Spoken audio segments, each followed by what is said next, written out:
আপনারা অনেকেই আছেন ইউটিউবে ভিডিও আপলোড করতে পারেন না। ইউটিউবে ভিডিও আপলোড করতে গেলেই আপনাদের নয় কমেন্টটা বন্ধ হয়ে যায়, নইলে কিছু না কিছু সমস্যা আসতে থাকে।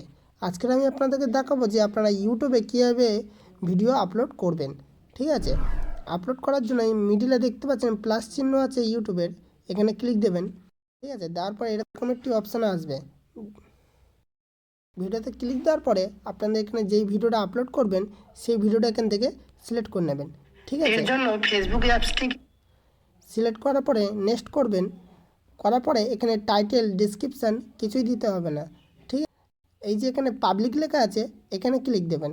এখানে ক্লিক দিয়ে আনলিস্ট, এই আনলিস্টে ক্লিক দেবেন। ঠিক আছে, আনলিস্ট করে দেবেন ভিডিওটা।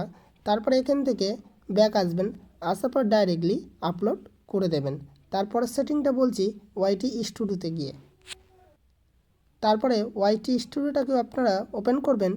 করার পরে এরকম একটি ইন্টারফেস আসবে, আপনাদের ওয়াইটি স্টুডিওটা ওপেন হয়ে যাবে। আরেকটি কথা বলছি, যারা আমার এই চ্যানেলে ভিডিও দেখেছেন, চ্যানেলটি সাবস্ক্রাইব করেননি, চ্যানেলটিকে অবশ্যই সাবস্ক্রাইব করে নেবেন। ঠিক আছে, এবার নিচের দিকে এখানে কন্টেন্ট আছে, এখানে ক্লিক দেবেন। দেওয়ার পরে আপনি যে কন্টেন্টটা আপলোড করবেন সেটা সর্ব উপরে চলে আসবে, সবার উপরে। ঠিক আছে, আমি একটা ভিডিওতে ক্লিক করলাম।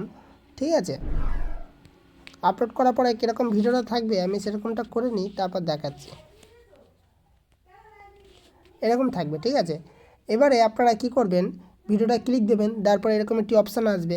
আসার পরে এই দেখুন আমি এখানে টাইটেল লিখেছি। ঠিক আছে, দেখছেন তো এখানে টাইটেল লেখা, এখানে আমি টাইটেল লিখেছি, আপনারা এখানে টাইটেলটা লিখবেন। এই যে নিচে দেখুন ডিসক্রিপশান, এখানে ক্লিক দেবেন।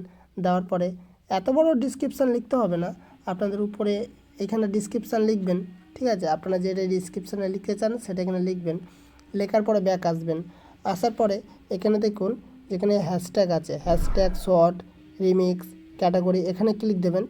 হ্যাঁ, দেওয়ার পরে আপনারা এখানে আপনাদের হ্যাশট্যাগ দিয়ে দেবেন। দেখুন আমি এখানে কিছু হ্যাশট্যাগ দিয়েছি, এইভাবে হ্যাশট্যাগ দিয়ে দেবেন। দেওয়ার পরে এখানে দেখুন আনলিস্টের অপশান আছে, দেখতে পাচ্ছেন তো, এই যে আনলিস্ট করেছিলেন। ঠিক আছে, এই যে দেখুন আনলিস্ট, এটা এখন কিছু করতে হবে না। আপনাদের যেই ভিডিওটা বানিয়েছেন তার যেই থাম্বনেলটা বানিয়েছেন না, আপনারা যেই থাম্বনেলটা আপলোড করবেন তার জন্য এই পেনে ক্লিক করবেন, যে পেন আছে এই পেনে ক্লিক করবেন। করার পরে এখান থেকে আপনাদের কিছু ভিডিও থেকে থাম্বনেল আসবে। দেখুন আমার এই নিচের দিকে তিনটে এসছে, আর আপনারা যেটা বানিয়েছেন সেটা এখানে চুজ লেখা আছে, এখানে ক্লিক দেবেন। দেওয়ার পরে আপনাদের ফোনে যত ফটো আছে সব চলে আসবে, ওখান থেকে থাম্বনেলটাকে সিলেক্ট করে নেবেন। এই যে আমি থাম্বনেলটা সিলেক্ট করে নিলাম। নেওয়ার পরে এখানে ডানে ক্লিক করবেন। ওকে,